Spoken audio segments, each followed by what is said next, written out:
Kazakhstan is heating up right now. This is an interesting topic because it is very relevant, but of course, this extends to the rest of the world. Things can happen in an instant. That's the message for today. The first thing I want to look at is the history behind this. We're going to look at what has been going on. I'll show you the geography and everything. The second thing is this from, foreign institutions, foreign countries, foreign actors that are coming in and creating a crisis. The third is the banks. What's happening there? I mean, I've got so much more to cover. Let's get into it right away. You could see this photo from Kazakhstan resembles the second day of the Syrian revolution, where the so-called peaceful protesters burned down the Palace of Justice. So this is what I'm going to show you here. I can only show you images. If I show you the video, there's like copyright around that and they can be taken down. So I'm going to include all of the sources in the description so you could check that out for yourself. The things I'm showing you are just some details. I don't know what's legitimate. I don't know what's real, but I'm just going to bring it to you immediately so that you can be aware of it, and then we can start our digging on our own time, okay? So I'll try my best here. This was what I wanted to lead with. Unmarked vehicles delivering weapons to rioters in Kazakhstan. So immediately the suggestion here is that this is money and power and control coming from outside in, trying to destabilize the country. Is that the case? I don't know. I want to know what you think. Let's put that in the comment section. Let's have that discussion. So you can basically see this car that starts to drive up. They open the trunk. People start running from every direction and start pulling out weapons. It's interesting to say the least. Setting the context with a few data points on Kazakhstan, the world's largest producer of uranium. And that right there is really the reason why I wanted to include this. Because what's going on right now with uranium, something I've been talking about for many, many months, has been the case where you see a country like this in upheaval. By the way, they say nothing has been affected yet. But this is so important because that could push the price up further. What if the supply has been affected?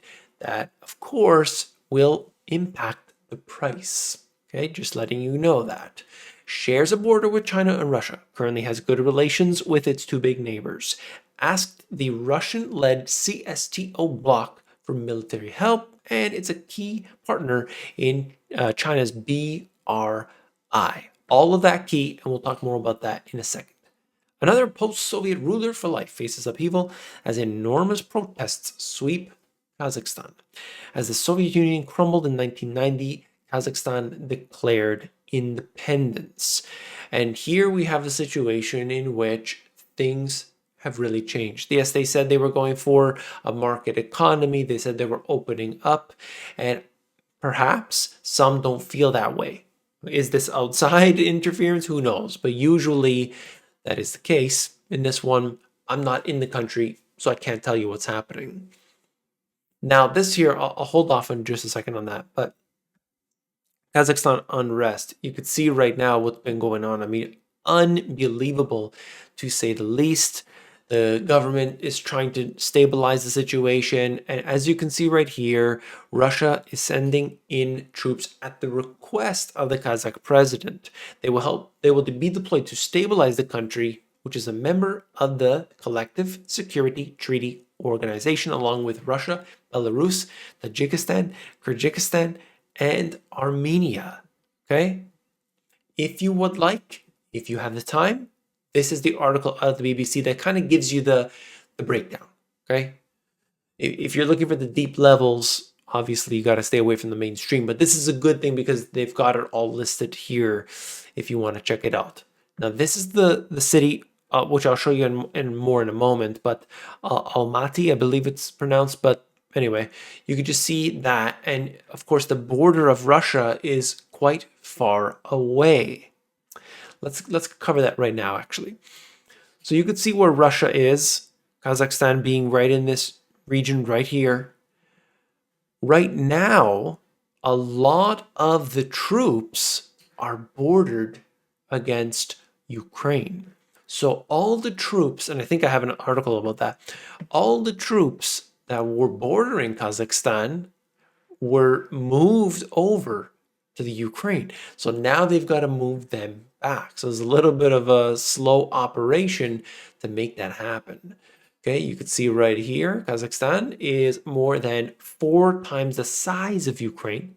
Math problem of the day. If it takes more than 100,000 soldiers to invade Ukraine, how many will it take to occupy Kazakhstan? That's not my opinion, but anyway, they're just trying to show you how big the country is when you put it over Europe. It is huge. I mean, Kazakhstan is a huge country. Okay, it's not fully populated, but just to give you an idea, okay? Because people largely are unaware. I mean, Kazakhstan. I heard of that from Borat. No, this is let's not go down that route, okay? Kazakhstan president confirms a takeover of the Almaty airport.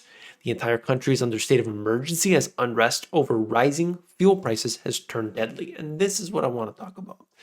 If prices get too high, you could be in Kazakhstan, or you could be in, Colombia somewhere, or you could be in anywhere. It could be New York. The point is, when prices get too high, people take to the streets. Maybe it doesn't end up like this, but either way, people get upset. I mean, I've seen people do things to each other over a pair of sneakers. What are they going to do when they can't afford or can't get food? What do you think happens? This is just showing you here. Kazakh president sends request for foreign troops to collective security bloc involving 6 former Soviet countries, including Russia, to help stem the riots. Kremlin warns against outside interference in Kazakhstan, saying, oh, no, you get out of here. I don't know. Honestly, at this point, I don't know what to believe, but certainly we have seen what certain countries do to other countries. And then largely they get away with it. Looting in Almaty, crashing bank. Crashing the bank, all right. That's what they're doing. Breaking in. Now, I don't know what they're taking exactly. Maybe there's still paper bills in Kazakhstan. Here, you look at anywhere, your Western country, what are they going to take? What are they really? There's nothing in the banks anymore. Try to go to the bank and take out $5,000. Oh, sorry, sir, we don't have it. You don't have $5,000? Why are you asking me the 20 questions for? Anyway, banks are being robbed. These are not just protests, but generalized anarchy. One has to wonder how things reach this point.